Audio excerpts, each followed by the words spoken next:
The search for the origins of Yahweh leads scholars back to ancient Egypt.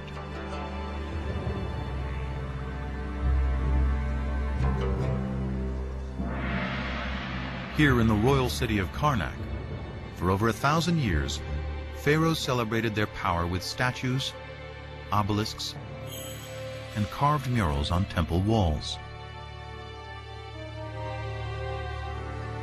Here on the north wall of Karnak, we have scenes depicting the victories in battle of Seti I, the father of Ramses the Great. Seti here commemorates one of his greatest victories over the Shasu. The Shasu were a people who lived in the deserts of southern Canaan, now Jordan and northern Saudi Arabia, at around the same time as the Israelites emerged. Egyptian texts say one of the places where the Shasu lived is called YHWH, probably pronounced Yahu, likely the name of their patron god. That name Yahu is strangely similar to Yahweh, the name of the Israelite god.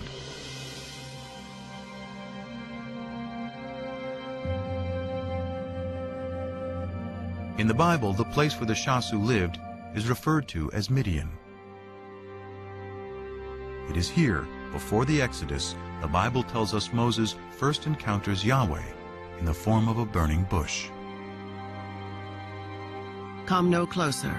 Remove the sandals from your feet, for the place on which you are standing is holy ground. God also said to Moses, Thus you shall say to the Israelites, Yahweh, the God of your ancestors, has sent me to you. This is my name forever, and this my title for all generations. Exodus 3, 5 and 15.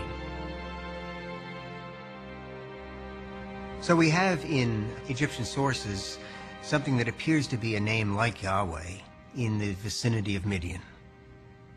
Here is Moses in Midian, and there a deity appears to him and reveals his name to Moses as Yahweh. These tantalizing connections are leading biblical scholars to re-examine the Exodus story.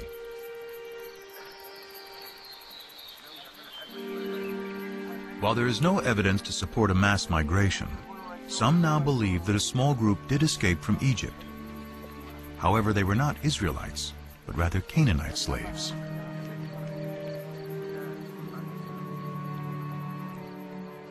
On their journey back to Canaan, they pass through Midian, where they are inspired by stories of the Shasu's god, Yahu. There was probably a group of people who fled from Egypt and had some divine experience. It was probably a small group demographically, but it was important, at least in ideology.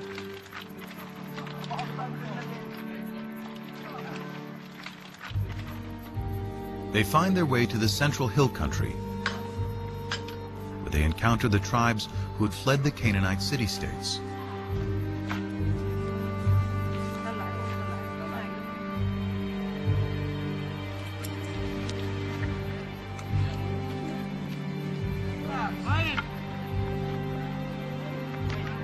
Their story of deliverance resonates in this emerging egalitarian society.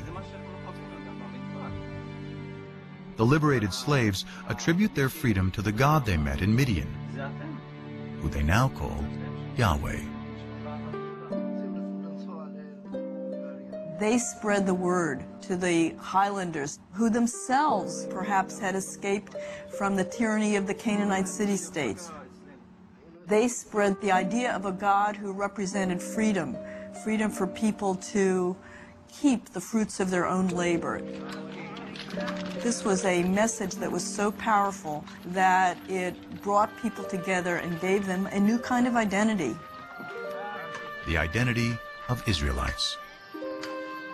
They are a combination of disenfranchised Canaanites, runaway slaves from Egypt, and even nomads settling down. The Bible calls them a mixed multitude. According to the Hebrew Bible, early Israel was a motley crew, and we know that's the case now. But these people are bound together by a new vision. And I think the revolutionary spirit is probably there from the beginning. The chosen people may actually be people who chose to be free. Their story of escape, first told by word of mouth and poetry, helps forge a collective identity among the tribes.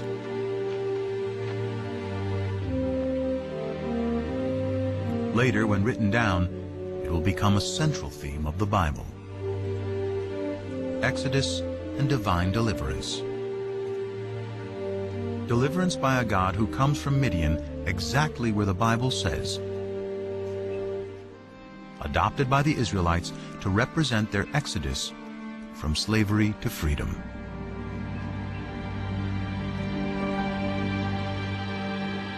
So is this the birth of monotheism? The common understanding of what differentiated the ancient Israelites from their neighbors was that their neighbors worshipped many different gods and goddesses, and the Israelites worshipped only the one true God. But that is not the case. This bull figurine, likely representing El, the chief god of the Canaanite deities, is one of thousands of idols discovered in Israelite sites. The Israelites frequently worshipped other gods. Now, maybe they weren't supposed to, but they did. So at least on a practical level, many, if not most, Israelites were not monotheists. The Bible's ideal of the Israelite worship of one God will have to wait.